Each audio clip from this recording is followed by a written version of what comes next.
नमस्कार, मैं एक बार फिर से हाज़िर हूँ ट्रू क्राइम अलर्ट 07 में। आप सभी कृपया करके यूट्यूब पर मेरे चैनल को ज़रूर सब्सक्राइब करें और हाँ, वीडियो पूरी देखा करें।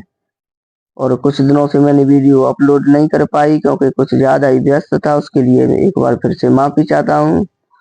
आगे से खैर कल से डेली कोशिश करूँगा एक वीडियो अपलोड करने की।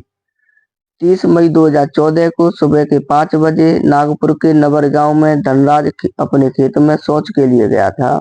अचानक उसे राख हो चुकी धान की पाल में कुछ चमकती हुई चीज दिखी। पास में जाकर के उसने टॉर्च जलाई तो इंसानी खोपड़ी, जले हाथ में फंसा हुआ कड़ा और कुछ हड्डियां दिखाई दी। धनराज चीखता हुआ भागा, मेरे खेत में लाश मिली है, कोई पुलिस को बुलाओ। 2 घंटे के बाद एडिशनल पुलिस इंस्पेक्टर अरुण गुरमुले मौके पर पहुंचे। उन्हें राख में हड्डियों के साथ चांदी के गहने, मंगलसूत्र और एक कड़ा मिला। गुरमुले को याद आया कि कुछ दिन पहले ही गीता काबले ने अपनी बेटी सविता की गुमशुदगी की रिपोर्ट दर्ज कराई थी और इसी गांव में ही उसकी ससुराल भी है। कहीं ये लाश उसी की तो नहीं है। डीएनए रिपोर्ट कराई गई तो ये साबित हुआ कि लाश सविता की ही थी। शक उसके पति विवेक पर था और कुछ ही दिनों में पुलिस ने विवेक को दबोच लिया।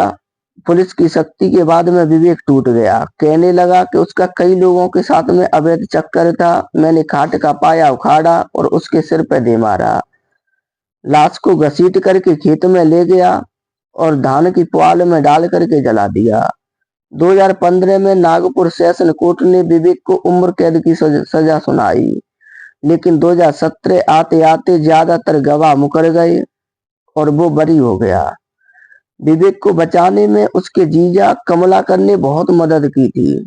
1 साल बाद यानी 10 जून 2018 की रात विवेक गुस्से में तमतमाता हुआ अपने जीजाजी कमलाकर के घर में पहुंचा।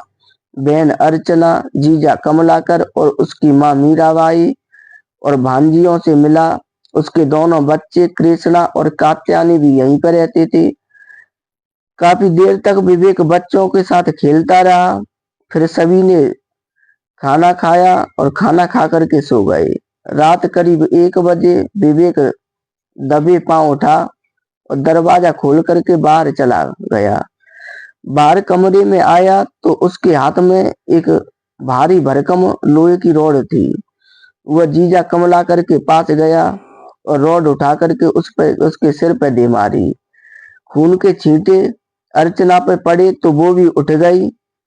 विवेक ने उसके सिर पर भी रॉड दे मारी। तभी भांजी वेदांती आ गई। विवेक ने उसे भी मार डाला।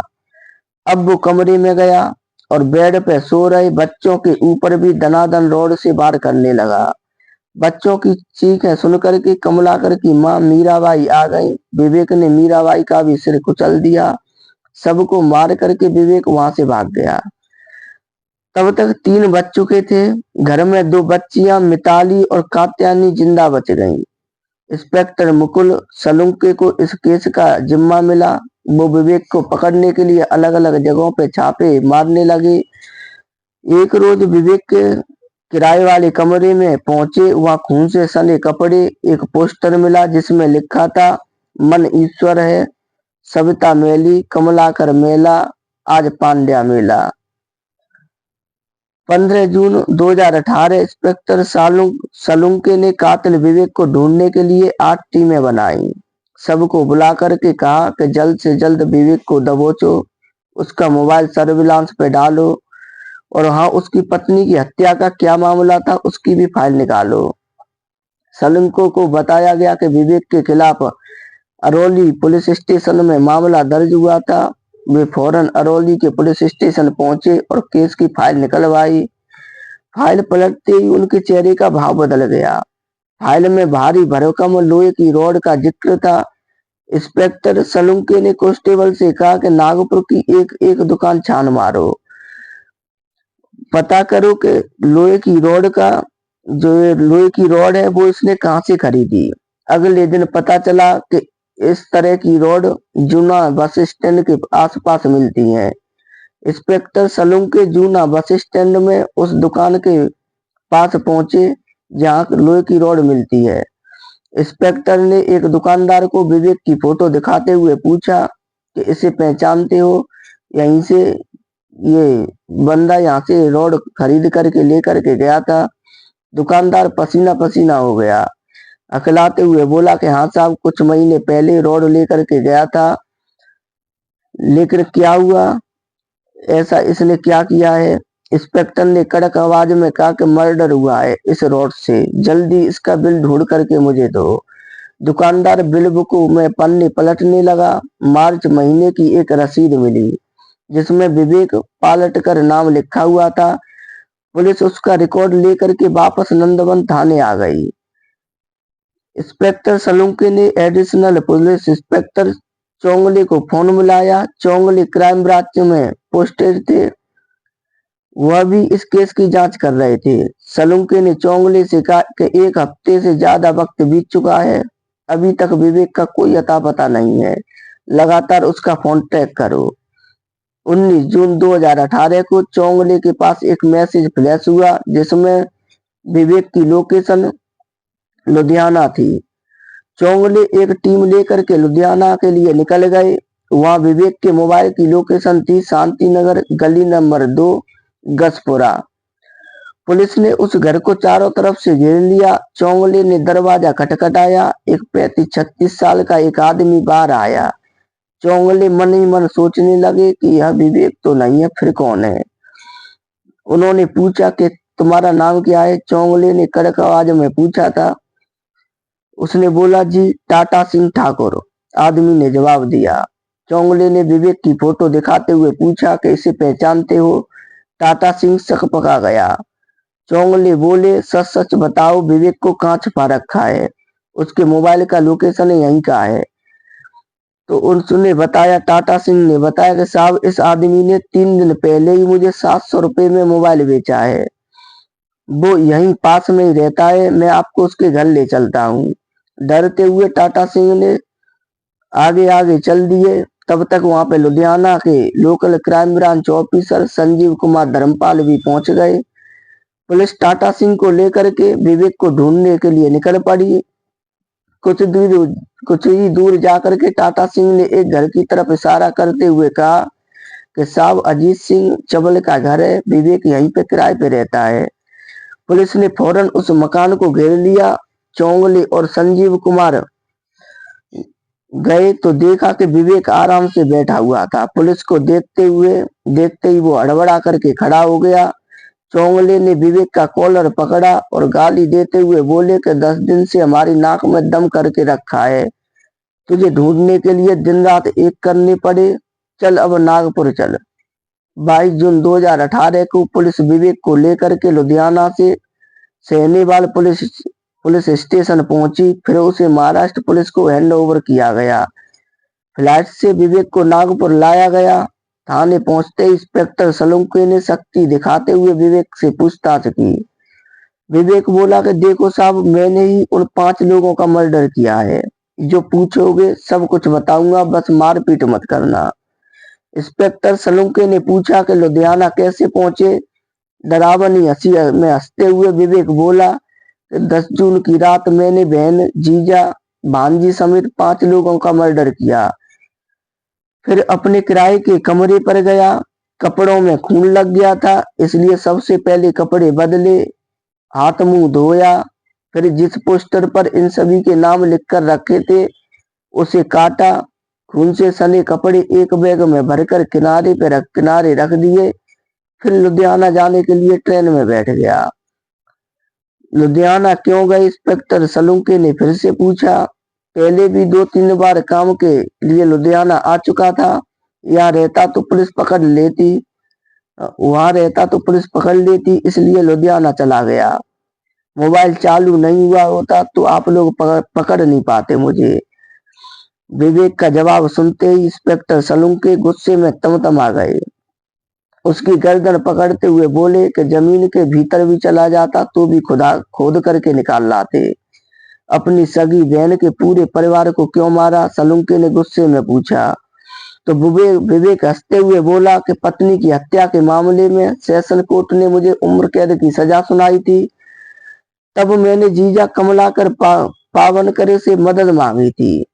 उन्होंने कहा कि बरी करवा देंगे। फिर जीजा ने एक महंगे वकील से हाईकोर्ट में मेरी पैरवी करवाई। उसकी फीस बहुत ज्यादा थी, वो भी जीजा जी ने ही भरी। आखिर हाईकोर्ट ने मुझे बरी भी कर दिया।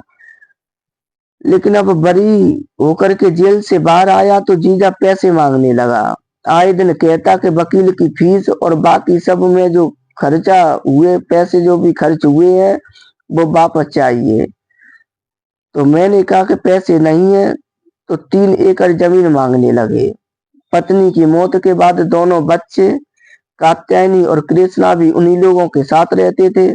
इसलिए जीजा बच्चों की मेंटेनेंस के लिए भी 5,000 रुपए महीने मांग रहे थे। जब मैंने कहा कि अपने बच्चों को साथ ले जाता हूँ, तो दीदी कहती थी कि घर में कोई औरत नहीं है, बच्चों को कौन संभालेगा।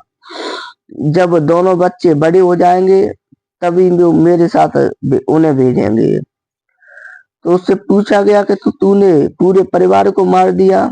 इंस्पेक्टर ने उससे पूछा। विवेक गुस्से में बोला, मैं केवल अपने जीजा कमलाकर को मारना चाहता था। बाजार से लोहे की रॉड भी खरीद कर लाया था, लेकिन यह हाथ ही नहीं लग रहा था। आखिरकार मैंने पूरे परिवार को खत्म करने का प्लान बनाया। भौहें सुकेड़ते हुए इंस्पेक्टर सलूके ने पूछा कि अपने 4 साल के बेटे कृष्णा को क्यों मारा। तब विवेक बोला कि साहब, अपने बच्चे को कौन मारता है, वो तो पूरे कमरे में अंधेरा था, मुझे लगा था कि भांजी मिताली सो रही है, लेकिन मैंने अपने ही बच्चे को मार दिया। विवेक सिर झुका करके बोला। इंस्पेक्टर सलूके ने 18 सितंबर 2018 को विवेक के खिलाफ कोर्ट में चार्जशीट पेश की। कमलाकर परिवार का केस 2 वकील लड़ रहे थे, एक सरकारी वकील अभय जिरक और दूसरे एडवोकेट मोहम्मद अतीक। दोनों वकीलों ने कोर्ट में दलील दी, विवेक हमेशा से खूनी रहा है, इसने पहले अपनी पत्नी को मारकर जला दिया। सेशन कोर्ट ने इसे उम्र कैद की सजा सुनाई थी। तब जीजा कमलाकर पावनकर ने इसकी मदद की थी। जेल से बाहर आया तो इसने अपने जीजा और उसके पूरे परिवार को ही मार डाला। अपनी बहन को भी नहीं छोड़ा। इससे बड़ी क्रूरता और क्या हो सकती है। इस केस में सबसे अहम गवाह मिताली और उसकी बेटी कात्यायनी है। अब वकील आरपी धड़े खड़े हुए बोले, हुजूर, कमलाकर की बेटी मिताली 11 साल की थी। विवेक की बेटी कात्यायनी की उम्र में 6 से 7 साल थी। इन बच्चों ने रात के अंधेरे में कैसे पहचान लिया कि मर्डर विवेक ने किया है। ये दोनों नाबालिग बच्चियां हैं। पुलिस ने इन दोनों का बयान भी घटना के 3 दिन बाद दर्ज किया है। बच्चों का क्या, उन्हें जो सिखाया पढ़ाया गया होगा वो वही बयान दे दिया होगा उन्होंने।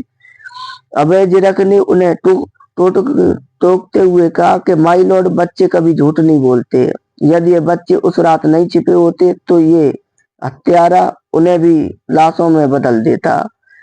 कोर्ट के सामने हमने 29 गवाह पेश किए हैं। कमलाकर पावनकर की पड़ोसी लता संजय सेंद्रे और उनकी पत्नी पुष्पा सेंद्रे ने भी कोर्ट को बताया कि उस रात उन्होंने विवेक को बहन अर्चना के घर जाते हुए देखा था। वह सुबह के 3 बजे मर्डर करने के बाद निकल गया था। उस वक्त भी एक पड़ोसी अनिल कुमेरिया ने भी विवेक को खून से सने कपड़ों में भागते हुए वहां से देखा था। वकील अभय जिरक आगे कहते हैं कि सबसे बड़ा सबूत तो विवेक की बाइक है, जो मौके वारदात के बाद भी वहीं पे खड़ी थी। आखिरकार कोर्ट की दलील पूरी हुई और जहां से इसने जो वो रॉड को खरीदा था, उस दुकानदार ने भी विवेक की पहचान की। लुधियाना के जिस घर में विवेक की गिरफ्तारी हुई, वहां से एक पोस्टर मिला था, उस पर लिखा हुआ था कि विवेक व कमलाकर मरण पावला, कमलाकर मरण पावला। यानी कि विवेक ने कमलाकर को मारा, कमलाकर मर गया। नागपुर में विवेक के किराए के कमरे में भी ऐसा ही एक पोस्टर मिला था।